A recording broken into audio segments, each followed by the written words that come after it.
কসবা 67 নম্বর ওয়ার্ডে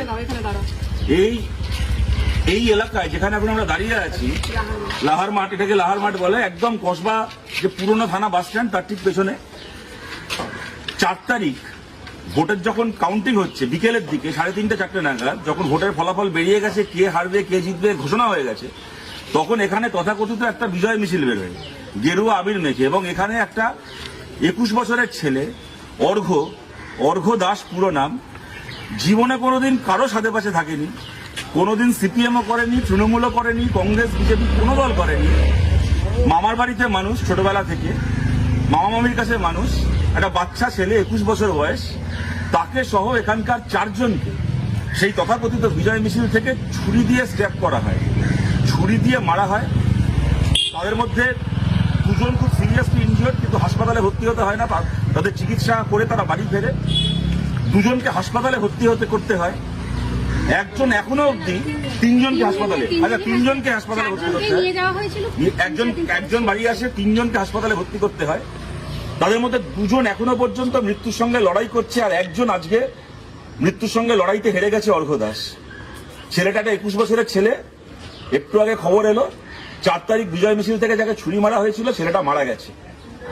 একটা 21 বছরের ছেলে, কোনো দোষ নেই, কিচ্ছু করেনি, জীবনে কোনোদিন কোনো পার্টি করেনি, তাকে বলি দেওয়া হলো। এবং তার থেকে বড় কথা, এই ঘটনার যারা এখানে আমার পাশে দাঁড়িয়ে আছে, যে তোমার নামটা বলে, কৌশিক দাস, ওরই ভাই, অর্ঘ্যর ভাই, ওকেও ছুরি দিয়ে মারা হয়। তোমার ইঞ্জুরিটা দেখো, এই দেখতে পাচ্ছেন, একটু এখানে ক্যামেরাটা একটু এখানটা, এই ঘটনার ও নিজে প্রত্যক্ষদর্শী, ওকেও যারা অর্ঘ্যকে মেরেছে, খুন করেছে, তারা ওকেও মেরেছে। ও সে নামগুলো জানে। এখানে জেপি সিং এবং তার 2 ভাই, তারা কানাইয়া সিং আর ছোটুয়া, যার নাম গোপাল সিং। হ্যাঁ, এখানে যারা দাঁড়িয়ে আছে প্রত্যেকে, এদের মধ্যে অনেকে ঘটনাটার প্রত্যক্ষদর্শী। এই দিদি ওখানে ছিলেন, এটা অর্ঘ্যর মামা, যে মারা গেছে তার মামা, এনার ভাগ্নে। সেই মুহূর্তে থানায় জানানো হয়। তারপরে থানাতে কি বলা হয়েছিল আপনাদেরকে বলুন। থানা থেকে বলা হয়েছে আমরা সব করছি, আমরা সব চেষ্টা চালিয়ে যাচ্ছি, আমরা সব দেখছি, আমরা ঠিক করবো, আপনারা শান্ত হন, আপনারা পাড়া শান্ত হন। আমরা তাদের বাড়িও, আমরা যখন অন দ্য স্পট এটা হয় তখন সিআরপিএফ এর গাড়ি ঢোকে, তার বাবা মাকে বললাম যে তাকে পাকড়া করাও, ধরলো না, উল্টে সিআরপিএফ পুলিশের গাড়ি নিয়ে তার বাবা মাকে সেফ সাইড করে তাদের বাড়িতে পৌঁছে দিল। আর ওরা 3 জন কোথায়, যারা মেরেছিল, তারা সঙ্গে সঙ্গে পালিয়ে যায়, তারা কেউ আজ অব্দি তাদের ধরতে পারেনি। আরেকজন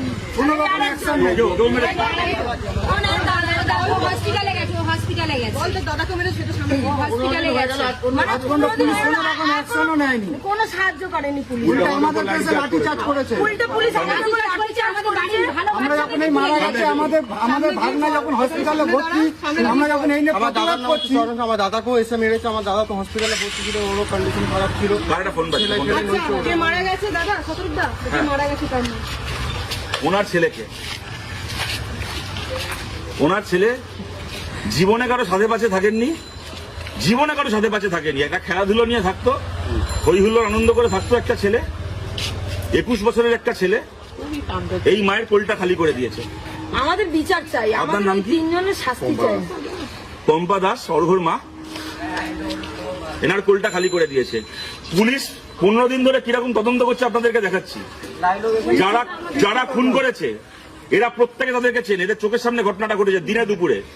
তারপরে এখানকার লোকের তারা খেয়ে তারা বাইকটা ফেলে পালিয়েছিল, তাদের নামে থানা এফআইআর করা হয়েছে। এবার আপনাদেরকে দেখাচ্ছি পুলিশ 15 দিন ধরে কিরকম তদন্ত করছে। যে বাইকটা ফেলে পালিয়েছিল, এইখানে বাইকটা এখন অব্দি পড়ে আছে, এই দেখতে পাচ্ছেন, বাইকটা এখন অব্দি এখানে পড়ে আছে, বাইকটাকে তুলে নিয়ে পর্যন্ত যায়নি এখান থেকে পুলিশ। এই হচ্ছে তো তদন্তের নমুনা। বাইকটাকে পুলিশ, যারা খুনটা করেছে, যারা ক্রিমিনাল, তাদের বাইকটাকে এখান থেকে বাজেয়াপ্ত করার পর্যন্ত চেষ্টা করেনি, এখানেই পড়ে আছে, ঘর সিল করেনি তাদের। এটা আমাদের সাধারণ মানুষকে এসে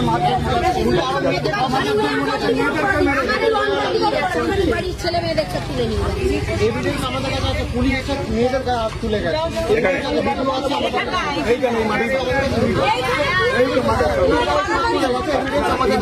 ও এখানটায় থানায় গেছিলে, থানায় কি বলেছে সেটা খালি একটু ক্যামেরার সামনে বলো বৌদি। থানায় যে আমরা গেছিলাম কি এনার ছেলেকে, ও আপনার ছেলে, ও আপনার ছেলে, ওকে ছেলেকে মারছিল, কৌশিককে যখন মারছিল, কৌশিকের বাবা ছেলেকে বাঁচাতে গেছে, ওকে স্ট্যাপ করেছে ওনার মামা, ওকে ছুরি মেরেছে। না না, ওই কৌশিকের কথা বলছি, ওকে ছুরি মেরেছে, ওকে বাঁচাতে গিয়ে বাঁচাতে গেছিল, এইটা হচ্ছে অপরাধ। এই পুলিশের মারের দাগ দেখুন, এটা মামা সবাইকে শরীরে পুলিশের মারের দাগ। সবাইকে পেছনটা ভর্তি হয়ে রয়েছে, এখনো বসতে পারি না, গাছে পুরো লাল হয়ে রয়েছে। এনার কাছে মানুষ সরগর মামি, সে যা জোর করবে না, কষ্ট হলে ছেড়ে দিন।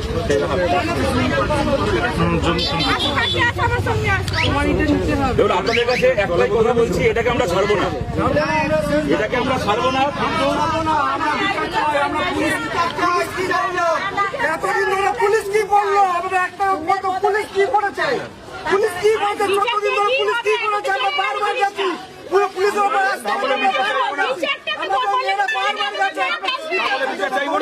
কিচ্ছু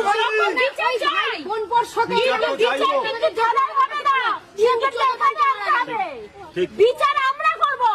বিচার যদি বলে থানায় করেছে, বিচার আমরা চাই না।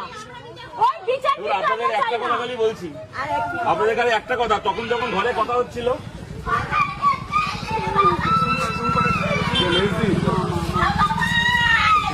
মজা ওখানে আমার বাবাকে কোথায় এটা দিদি মাসি, এটা মাসি, ওই মায়েরই মতন আমার বাড়িতে মানুষ তো। আমার বাবাকে কোথায় বাড়ি চলুন, বাড়ি চলুন, ঘরে চলুন, আমার বাবাকে কোথায়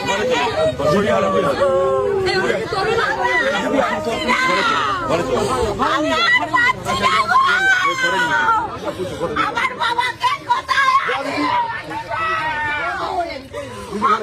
তোরা চান করে গেলি? আমার বাবাকে কোথায় রেখে চলে এলি রে কুটো? অবেলা দিলি, চান করে গেল, চলে এলো।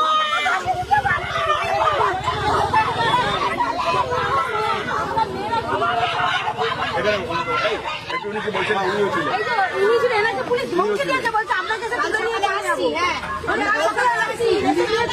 উনি বলেছে আপনারা হঠাৎ এরকম লাঠিচার্জ করছেন কেন? আমরা সাধারণ মানুষ বাড়ির আমাদের পাড়ার দাঁড়িয়ে বলছে আপনাকে তুলে নিয়ে গিয়ে পেটাবো, এরম এনাকে বলেছে। আমরা কাল সকালে আসছি। এই নাকি বিচার হয়েছে মেয়েদের সুরক্ষা, সেই এই নাকি বিচার হয়েছে মেয়েদেরকে বলছে পুলিশ।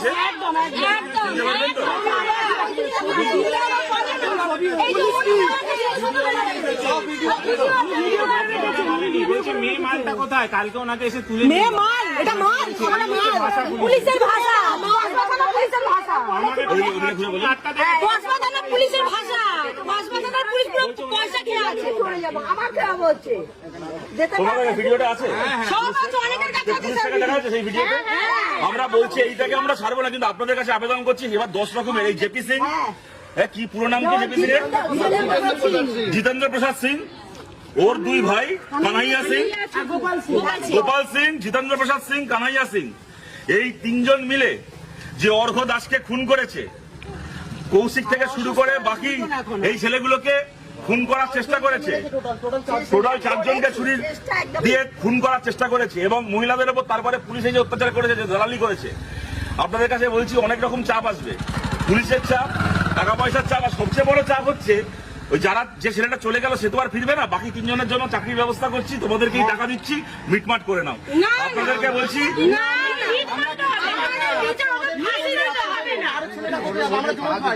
উনি বলছেন এরকম অফার আসতে পারে। তোমার ভাই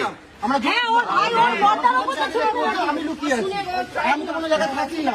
আজকে যদি আমার দাদার বদলে আমার কিছু হয়ে যায় রাস্তায়, দায়টা কে নেবে? দায়টা কে নেবে? এটাকে আমরা ছাড়বো না, আমরা এটাকে নিয়ে কসবা থানার পুলিশের সাথে আজকে বিকেলবেলা দেখা করব।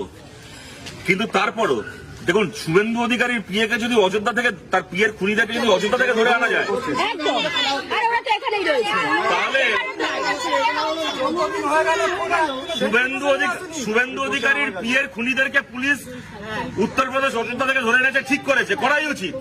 কিন্তু তাহলে আমাদের অর্ঘ্যর খুনিরা তারা কেন ধরা পড়বে না? অর্ঘ্য কি দোষ করলো? ধরা পড়ে আমাদের হাতে, পুলিশের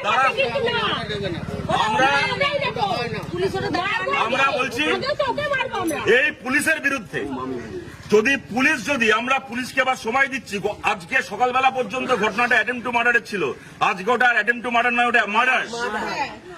দীপুদি আমরা পুলিশের সাথে বা বাকি যারাই আছেন পাড়ার লোকেরা তারা ঠিক করেছেন যে ওর মৃতদেহ এসে পৌঁছানোর পরে তারা থানায় যাবে। একদম।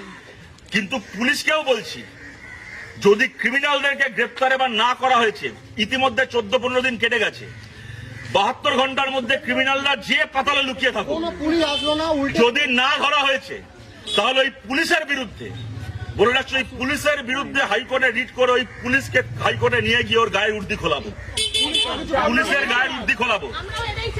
পুলিশের উল্টে এসে ওদেরকে বাদ দিচ্ছে, ওদের বাড়ির লোককে বাদ দিচ্ছে। আমার তো কিছু করলো না, এখানে আধা ঘন্টা মুখ দেখালো, দেখে যেটার মতন চলে গেল। আমরা এখানে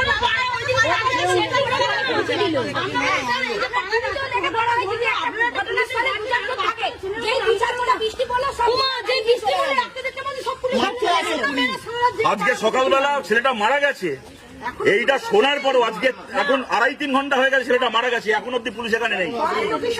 বাড়ির লোকের সাথে কথা বলছেন,